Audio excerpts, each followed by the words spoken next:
എല്ലാവർക്കും സ്വാഗതം. ഈ റിവ്യൂ ഇഷ്ടപ്പെടുവാണെങ്കിൽ ഒന്ന് ലൈക്ക് ചെയ്തും സബ്സ്ക്രൈബ് ചെയ്തും സപ്പോർട്ട് ചെയ്യണേ. അപ്പോൾ ഇന്ന് ആദ്യമേ കാണിക്കുന്നത് ശിവനെയാണ്. ശിവൻ പുറത്ത് പോയിട്ട് വന്നേക്കുവാണ്. ശിവൻ വന്നതേ ഓടി വരുന്നുണ്ട് കമല. എന്നിട്ട് പോയിട്ട് എന്തായി ശിവേട്ടാന്ന് ചോദിക്കുമ്പം ഞാൻ അങ്ങോട്ട് കയറി വരട്ടെ എന്നിട്ട് പറയാമെന്ന് പറയും. അന്നേരം കൂടെ രാജീവനുണ്ടായിരുന്നു. രാജീവൻ എന്തെന്ന് ചോദിക്കുമ്പം അവൻ വൈഫ് ഹൗസിലേക്ക് പോയി വൈകിട്ട് ഇങ്ങോട്ട് തിരിച്ചു വരുമെന്ന് പറയും. അകത്തോട്ട് കയറുന്നതിന് മുമ്പ് പിന്നെയും ചോദിക്കും, എന്നിട്ട് എന്താ സംഭവിച്ചത്, MLA കണ്ടിട്ട് MLA എന്ത് പറഞ്ഞു പറ എന്ന് പറയുമ്പം ശിവൻ പറയുന്നുണ്ട്, എടി ഞാൻ അകത്തോട്ടൊന്ന് കയറട്ടെ എന്നിട്ട് പറയാമെന്ന്.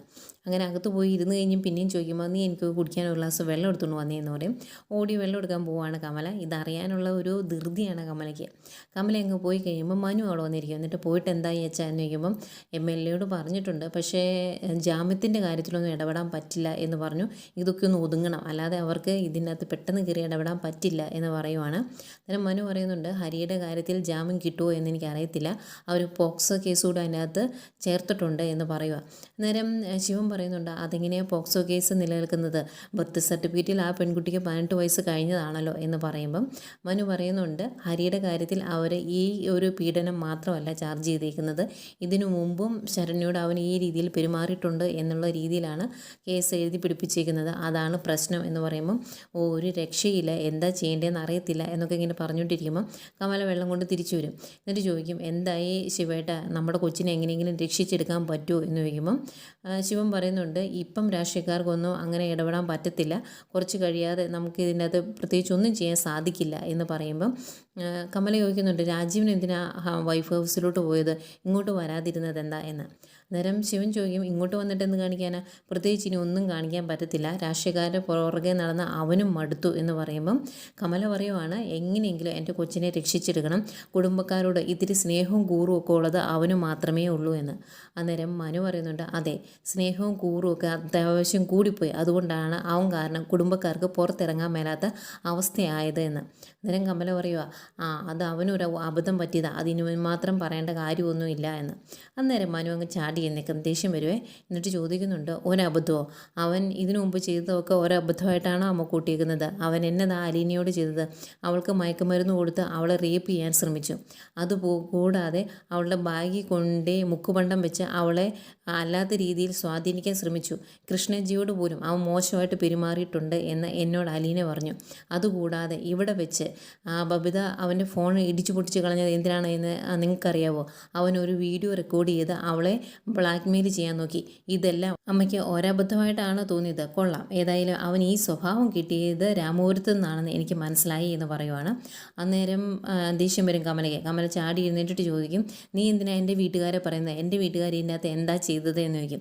അന്നേരം മനു പറയുന്നുണ്ട്, അവൻ ഈ സ്വഭാവം കിട്ടിയത് അമ്മയുടെ കുടുംബത്തിൽ നിന്ന് തന്നെയാണ്, ഏതായാലും അച്ഛൻ്റെ കയ്യിൽ നിന്നല്ല, അതുകൊണ്ട് അമ്മയുടെ കുടുംബത്തിൽ നിന്ന് തന്നെയാണ് എന്ന് പറയുമ്പം എൻ്റെ കുടുംബത്തിൽ ആരാണ് അങ്ങനെ ചെയ്തേക്കുന്നതെന്ന് ചോദിക്കുമ്പോൾ ആരാ ചെയ്തേക്കുന്നതെന്നൊന്നും എനിക്കറിയത്തില്ല, അമ്മയുടെ കുടുംബത്തിൽ ആരെങ്കിലും മെല്ലോ മുത്തശ്ശനോ അമ്മാവന്മാരോ ഏതെങ്കിലും കാരണവന്മാർ ചെയ്ത സ്വഭാവം തന്നെ അവന് കിട്ടിയത്, അവൻ്റെ ജീനിൻ്റെ കുഴപ്പമോ ഇത് എന്നിങ്ങനെ പറയുമ്പോഴത്തേക്കും ദേഷ്യം വരുമോ കമലയ്ക്ക്. അടുത്ത അലമ്പിന് തുടങ്ങുമ്പം ശിവൻ പറയുന്നുണ്ട്, നിങ്ങൾ നിങ്ങളുടെ ഈ തർക്കം ഒന്ന് നിർത്താവോ, ഇതുകൊണ്ട് എന്തെങ്കിലും പ്രയോജനമുണ്ടോ എന്ന് ചോദിക്കും. എന്നിട്ട് മനുവിനോട് പറയുക, എടാ നിന്നോട് എനിക്കൊരു കാര്യം കൂടി പറയാനുണ്ട്, ഇന്ന് അലീന ആ കണ്ണാടി കോളനി പോയി അവളെ അവിടെ ഇട്ട് എല്ലാവരോടും ഇഞ്ചപ്പരുവായിട്ട് അടിച്ച് ശരിയാക്കി എന്നാണ് ഞാൻ കേട്ടത് എന്ന് പറയുമ്പോഴേക്കും മനുവിന് ആകെ ഞെട്ടിൽ. അച്ഛൻ എന്നതൊക്കെ പറയുന്നത്, അലീന അങ്ങനെ പോയില്ല എന്ന് പറയുമ്പോൾ അവൾ പോയി എന്നുള്ള കാര്യം ഉറപ്പാണ്, ഇത്രയൊക്കെ കാര്യങ്ങൾ അവിടെ സംഭവിക്കുകയും ചെയ്തു, മിക്കവാറും ബാലേന്ദ്രനായിരിക്കും അവളെ പറഞ്ഞു വിട്ടത്, അവനെ ആ പെങ്കൊച്ചിനെ സ്വാധീനിക്കാൻ വേണ്ടി, അങ്ങനെ എന്തെങ്കിലും ആയിരിക്കും നടന്നത് എന്ന് പറയുമ്പം മനു പറയുന്നുണ്ട്, ഇല്ല അലീന അങ്ങനെയൊന്നും ചെയ്യില്ല എന്ന്. അന്നേരം ശിവൻ ഉറപ്പിച്ച് പറയുന്നുണ്ട്, ഈ സംഭവം നടന്നതാണ്, നിനക്ക് സംശയമുണ്ടെങ്കിൽ നീ അലീനയെ വിളിച്ച് നോക്കുക എന്ന്. അന്നേരം കമൽ ചോദിക്കും, അവൾ എന്തിനാണ് അങ്ങോട്ട് പോയത്, എന്തെങ്കിലും കാര്യം കാണോ, എന്തെങ്കിലും മനസ്സിൽ വെച്ചിട്ടായിരിക്കും പോയത്, മിക്കവാറും ബാലേന്ദ്രൻ പറഞ്ഞു വിട്ടതായിരിക്കും, നിങ്ങൾക്കൊന്ന് ബാലേന്ദ്രനെ വിളിച്ച് നോക്കാൻ മേലായിരുന്നു എന്ന് ചോദിക്കുമ്പോൾ ശിവൻ ചോദിക്കും, ഞാൻ എന്തിനു വിളിക്കുന്നത്, എനിക്ക് എൻ്റെ ആവശ്യം എന്താണെന്ന് ചോദിക്കുമ്പോൾ എല്ലാവരും എന്ത് പറഞ്ഞാലും എൻ്റെ തലയിലോട്ട് കയറിക്കോളും, ഞാൻ എന്തെങ്കിലും തെറ്റ് ചെയ്തോളൂ എന്നൊക്കെ ചോദിച്ചിട്ട് ദേഷ്യപ്പെട്ട് കമലി അങ്ങ് പോയി കഴിയുമ്പോൾ ഭയങ്കര ടെൻഷൻ ആകുന്നുണ്ട് മനുവിന്. മനു പെട്ടെന്ന് റൂമിലേക്ക് പോവുക, ഇതിനെപ്പറ്റി ഒന്നും ചോദിക്കണമല്ലോ അതുകൊണ്ട്. അത് കഴിഞ്ഞ് മനു അലീനെ വിളിക്കുന്നതാണ് കാണിക്കുന്നത്. അലീനെ വിളിക്കും, അവിടെ എന്തൊക്കെ ഉണ്ട് വിശേഷം എന്ന് ചോദിക്കുമ്പോൾ ഇവിടെ പ്രത്യേകിച്ച് വിശേഷമൊന്നുമില്ല മനുവേട്ട എന്ന് പറയും. എന്നിട്ട് ചോദിക്കുന്നുണ്ട്, നീ ഇന്ന് കണ്ണാടി കോളനി പോയായിരുന്നോ എന്ന്. അന്നേരം ഞാൻ അവിടെ പോയി ശരണ്യെ കണ്ടു, അവളോട് സംസാരിച്ചു എന്നൊക്കെ പറയുമ്പോൾ അത്രേ സംഭവിച്ചോളൂ എന്ന് ചോദിക്കുമ്പോൾ അത് മാത്രമല്ല, ഞാൻ ചെന്നപ്പം ആൾക്കാർ തെറ്റിദ്ധരിച്ചു ഞാൻ ഈ കുടുംബത്തിലെ ആണ് എന്ന് കരുതി അവരെല്ലാവരോടും എന്നെ വളഞ്ഞു, എന്നിട്ട് തല്ലി എന്നൊക്കെ പറയുമ്പോൾ അത്ര മാത്രമേ നടന്നോളൂ എന്ന് ചോദിക്കും. അന്നേരം ഇഷ്ടംപോലെ തല്ലും കിട്ടി. അതുകൂടാതെ അവർ മണ്ണെണ്ണ എൻ്റെ തലവഴി ഒഴിച്ചു. അവിടെ ഷാജിയേട്ടൻ എന്ന് പറഞ്ഞൊരു ഓട്ടോക്കാരനുണ്ടായിരുന്നു എന്നെ പരിചയമുള്ളത്, അയാൾ ഓടി വന്നതുകൊണ്ടാണ് ഞാൻ രക്ഷപ്പെട്ടത് എന്നൊക്കെ പറയുമ്പം മനു ചോദിക്കുന്നുണ്ട്, ഇതിൻ്റെയൊക്കെ ആവശ്യം എന്തായിരുന്നു അലീന? ഇങ്ങനൊരു കാര്യം ചെയ്യുന്നതിന് മുമ്പ് ആരോടെങ്കിലും ഒന്ന് ആലോചിക്കേണ്ടായിരുന്നോ? അങ്കിളിനോട് ചോദിച്ചിട്ടാണ് പോയത് എന്ന് ചോദിക്കും. അന്നേരം പറയുന്നുണ്ട്, ഞാൻ അച്ഛനോട് ചോദിച്ചു, അച്ഛനോട് പറഞ്ഞിട്ടാണ് പോയത് എന്ന്. അന്നേരം അങ്കിൾ സമ്മതിച്ചോ എന്ന് ചോദിക്കുമ്പോൾ അച്ഛൻ പോകണ്ട എന്ന് പറഞ്ഞില്ല, അതുകൊണ്ടാണ് ഞാൻ പോയത് എന്നിങ്ങനെ പറയുമ്പം മനു ചോദിക്കുന്നുണ്ട്, എന്നോടൊരു വാക്ക് പറയാൻ മേലായിരുന്നോ? അതെങ്ങനെയാണ്? നമ്മളോടൊന്നും ചോദിക്കേണ്ട കാര്യമില്ലല്ലോ അല്ലേ എന്നൊക്കെ ഇങ്ങനെ ഒരു പരിഭവം പറയുമ്പം അലീന പറയുന്നുണ്ട്, അങ്ങനെയല്ല മനുവേട്ട, ഇതിപ്പോൾ ആരോടും ചോദിക്കേണ്ട പറയണ്ട എന്നുള്ളത് എൻ്റെ ഒരു തീരുമാനമായിരുന്നു. അവളെ കാണണമായിരുന്നു, അതിനു വേണ്ടിയാണ് ഞാൻ പോയത്. അവളെ കണ്ട് സംസാരിച്ചിട്ടാണ് ഞാൻ തിരിച്ചു പോകുന്നതും എന്ന് പറയും. അന്നേരം മനു ചോദിക്കും, എന്നിട്ട് ശരണി എന്ത് പറഞ്ഞു എന്ന് ചോദിക്കുമ്പം അവൾ പ്രത്യേകിച്ചൊന്നും പറഞ്ഞില്ല, ഞാൻ അവളോടൊന്നും ചോദിച്ചില്ല. അവൾ എന്നെ കണ്ടപ്പം കുറേ ആശ്വസിപ്പിച്ചപ്പോൾ എന്നെ കെട്ടിപ്പിടിച്ച് കുറേ കരിഞ്ഞു. ജീവിതത്തോട് ഒരു ആഗ്രഹം ഇല്ലാത്ത പോലെ ആകെ ചത്ത മനസ്സുമായിട്ടാണ് അവളിപ്പോൾ ജീവിക്കുന്നത് എന്നൊക്കെ പറയുമ്പം മനു ചോദിക്കുന്നുണ്ട്, ഇതുകൊണ്ട് നമുക്ക് എന്തെങ്കിലും പ്രയോജനമുണ്ടോ എന്ന്. അന്നേരം അലീന പറയും, എനിക്ക് പ്രയോജനമുണ്ട്. ഒരു പെൺകുട്ടിയെ ജീവിതത്തിലേക്ക് തിരിച്ചു കൊണ്ടുവരുമ്പം കിട്ടുന്ന ഒരു മനസ്സമാധാനം ഉണ്ടല്ലോ, അത് വളരെ വലുതാണ് എന്നൊക്കെ പറയുമ്പം മനു പറയുന്നുണ്ട്, ഏതായാലും ഇത് ഇത്തിരി കടന്നുപോയി എന്ന് പറയുമ്പം മനുവേട്ട, ഏതായാലും സംഭവിക്കാനുള്ളത് സംഭവിച്ചു, ഇനി വഴക്ക് പറഞ്ഞിട്ട് കാര്യമില്ലല്ലോ എന്ന് പറയും.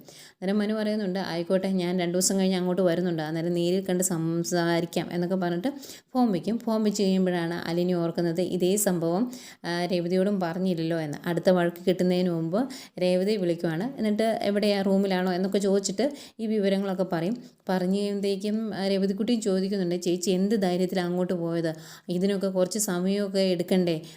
അവിടുത്തെ പ്രശ്നങ്ങളൊക്കെ ഒന്ന് സോൾവ് ആയി എല്ലാം ഒന്ന് തണുത്തതിന് ശേഷം പോയാൽ പോരായിരുന്നോ എന്നൊക്കെ ചോദിക്കുമ്പം അലീന തന്നെ പറയുന്നുണ്ട്, അത് ഞാൻ അങ്ങനെയൊന്നും ചിന്തിച്ചില്ല, ഏതായാലും ഒരു അബദ്ധം എൻ്റെ കയ്യിൽ നിന്ന് പറ്റിപ്പോയി, അതിന് നന്നായിട്ട് കിട്ടുകയും ചെയ്തു എന്നൊക്കെ പറയുമ്പം എന്നിട്ടിപ്പോൾ എങ്ങനെയുണ്ട്, എന്തെങ്കിലും പ്രശ്നമുണ്ടോ എന്ന് ചോദിക്കുമ്പോൾ അങ്ങനെ വലിയ പ്രശ്നങ്ങളൊന്നുമില്ല, ഷാജിയേട്ടൻ്റെ വീട്ടിൽ പോയി കുളിച്ച് ഡ്രസ്സൊക്കെ മാറി ഞാൻ ശരണ്യെ പിന്നെയും പോയി കണ്ടിട്ടാണല്ലോ പോകുന്നത്, അതിൻ്റെ ഒരു ആശ്വാസമുണ്ട് എന്ന് പറയുമ്പം രേവതിക്കുട്ടി പറയുന്നുണ്ട്, ചേച്ചി ഇനി അങ്ങോട്ട് പോകണ്ട കേട്ടോ എന്ന്. അന്നേരം അലീന പറയും, ഇല്ല മോളെ, പോകണം, പോയിട്ട് അവളെ നമുക്ക് എഴുന്നേൽപ്പിച്ച് നടത്തണം. അവളുടെ ആ തളർന്ന് കിടക്കുന്ന മുഖം കണ്ടപ്പോൾ എനിക്ക് നിന്നെയാണ് ഓർമ്മ വന്നത്. അവളും ഇനി ആത്മവിശ്വാസത്തോടു കൂടി പുറത്തിറങ്ങണം, സ്കൂളിൽ പോകണം, മുന്നോട്ട് ജീവിക്കണം എന്നൊരു ആഗ്രഹം അവൾക്ക് തോന്നണം. അങ്ങനെയൊക്കെ തോന്നുന്ന രീതിയിൽ അവളെ മാറ്റിയെടുക്കണമെങ്കിൽ സ്നേഹത്തോടെ ചേർത്ത് പിടിക്കാൻ ഓരോ കൈകൾ അവൾക്ക് വേണം, അതിനാണ് ഞാൻ പോകുന്നത് എന്നൊക്കെ പറയുമ്പം വേറെ നിവൃത്തിയില്ലല്ലോ. അതുകൊണ്ട് രേവതിക്കുട്ടി പറയും, ആയിക്കോട്ടെ, പക്ഷേ ഇനി സൂക്ഷിക്കണം കേട്ടോ, അവരെങ്ങാനും ചേച്ചിയുടെ ആ വീടുമായിട്ടുള്ള ബന്ധം അറിഞ്ഞാൽ ആകെ പ്രശ്നമാകും എന്നൊക്കെ പറയുമ്പം അലീന പറയുന്നുണ്ട്, ഇനി അങ്ങനെ വലിയ പ്രശ്നമാകാനൊന്നുമില്ല, അവിടെയുള്ളവർക്കെല്ലാം ഇപ്പം ഞാൻ ഇവിടുത്തെ വേലക്കാരിയാണ് എന്നറിയാലോ, അതുകൊണ്ട് പ്രശ്നങ്ങളൊക്കെ സോൾവ് ആയി, ഇനി പോയാലും വലിയ പ്രശ്നമൊന്നും ഉണ്ടെന്ന് തോന്നുന്നില്ല എന്നൊക്കെ പറയുന്നു. എന്തായാലും ഇത്രയൊക്കെ പറഞ്ഞിട്ട് ഫോം വയ്ക്കുക. പിന്നെ കാണിക്കുന്നത് പിറ്റേ ദിവസമാണ്. അലീന ഭക്ഷണം എല്ലാം റെഡിയാക്കി വെച്ചിട്ട് ശരണ്യയുടെ അടുത്തേക്ക് പോകാൻ വേണ്ടി തുടങ്ങുവാണ്. എന്നിട്ട് ബ്രേക്ക്ഫാസ്റ്റും ഉച്ചയ്ക്കുള്ള ലഞ്ചും എല്ലാം നീ തന്നെ അച്ഛനും ഭവതിക്കും ഒക്കെ എടുത്ത് കൊടുത്തോണം, വൈകിട്ടുള്ള ഫുഡ് ഞാൻ വന്നിട്ട് പ്രിപ്പയർ ചെയ്തോളാം എന്നൊക്കെ പറയുമ്പം ചോദിക്കുന്നുണ്ട് കൃഷ്ണമോള്, ഞാനിവിടെ കൂടെ വരട്ടെ എന്ന്. അന്നേരം അലീന പറയും, വേണ്ട, നീ കൂടെ വരണ്ട, വന്നിട്ടുണ്ടെങ്കിൽ അതിൻ്റെ കളറ് മാറും, പിന്നെ പ്രശ്നമാകും, ഏതായാലും ഞാൻ തന്നെ പോയിട്ട് വരാം എന്നൊക്കെ പറയുന്നു. എന്നിട്ട് പെട്ടെന്ന് കുളിച്ചിട്ട് പോകാൻ തുടങ്ങുവാണ്. ബാക്കി മോള് നോക്കിക്കോണേ എന്ന് പറഞ്ഞിട്ട് കുളിക്കാനും ഡ്രസ്സ് മാറാനൊക്കെ ആയിട്ട് അങ്ങ് പോകുന്നു. അത് കഴിഞ്ഞ് അലീന ശരണ്യയുടെ അടുത്തോട്ട് പോകുക കേട്ടോ. പോയി കഴിയുമ്പോഴത്തേക്കും വാതിലടച്ചിട്ട് കയറി വരുന്ന കൃഷ്ണമോളോട് ബബിത ചോദിക്കും, അവൾ എങ്ങോട്ടാണ് പോയത് എന്ന്. അപ്പോൾ ശരണ്യയുടെ അടുത്താണ് പോയത് എന്ന് പറയുമ്പോൾ അവൾക്ക് ഇതിൻ്റെ വല്ല ആവശ്യമുണ്ടോ?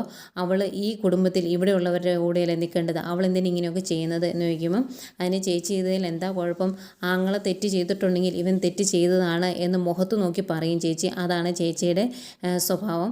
ആ പെൺകുട്ടിയെ തിരിച്ചു കൊണ്ടുവരേണ്ടത് അത് ആവശ്യമാണ് എന്ന് ചേച്ചിക്ക് തോന്നി, അതുകൊണ്ടാണ് ചേച്ചി പോയത് എന്നൊക്കെ പറയുമ്പം അവളെ ഈ വീട്ടിലൊരു അംഗമാണ് എന്ന് അവരറിഞ്ഞിട്ടുണ്ടെങ്കിൽ എന്താ സംഭവിക്കുന്നതെന്ന് നീയൊന്ന് ഊഹിച്ചു നോക്കിക്കേ.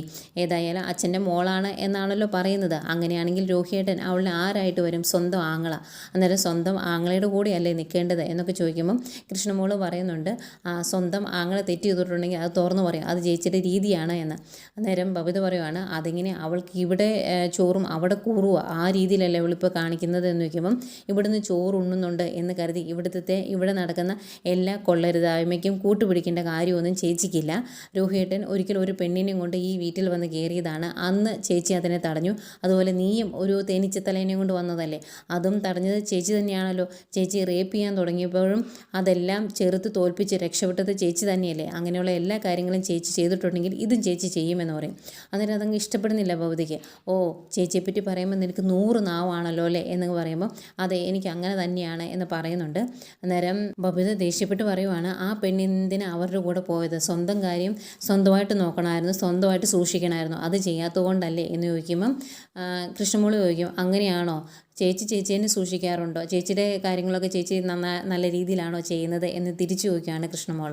അന്നേരം ബബിത, അതെന്താ നീ അങ്ങനെ ചോദിച്ചതെന്ന് ചോദിക്കുമ്പോൾ ചേച്ചി ആ തേനീച്ച തലേൻ്റെ കൂടെ എവിടെയൊക്കെ പോയിട്ടുണ്ട്, അതൊക്കെ എനിക്കറിയാം എന്ന് പറയുമ്പം അത് ഞങ്ങൾ വെറുതെ ഔട്ടിങ്ങിന് എന്ന് പറയുക.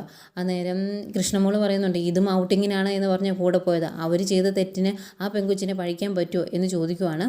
അന്നേരം ആകെ ഒരു ചമ്മലാവുന്നുണ്ട് ബബിതയ്ക്ക്. പക്ഷേ അതിനെ എതിർത്ത് നിൽക്കാൻ വേണ്ടി പറയുവാണ്, അലീന അവൾ ഈ ചെയ്യുന്നതൊന്നും ശരിയല്ല, ഇതിൻ്റെ ഒന്നും ആവശ്യമില്ലായിരുന്നു, അവൾക്ക് ഇവിടെ മര്യാദയ്ക്ക് ഇരിക്കേണ്ട കാര്യമുള്ളായിരുന്നു എന്ന് പറയുമ്പം കൃഷ്ണമോൾ പറയുന്നുണ്ട്, ചേച്ചിക്ക് കാഴ്ച കുറവാണ്, അതുപോലെ അമ്മയ്ക്ക് ഇത്തിരി കാഴ്ച കുറവാണ്, അതിൻ്റെ ഈ പറയുകയോ എടുക്കുകയൊക്കെ ചെയ്യുന്നത് എന്ന് കൃഷ്ണമോൾ പറയുന്നു.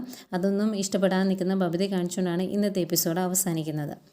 പിന്നെ കാണിക്കുന്നത് പ്രൊമോയിൽ അലീന ആ വീട്ടിലോട്ട് ചെല്ലുന്നതാണ്. പോകുന്ന വഴിക്ക് നാട്ടുകാരൊക്കെ ചോദിക്കുന്നുണ്ട്, നീ എന്തിനാ എപ്പോഴും വന്നെ എന്നൊക്കെ ചോദിക്കുന്നുണ്ട്.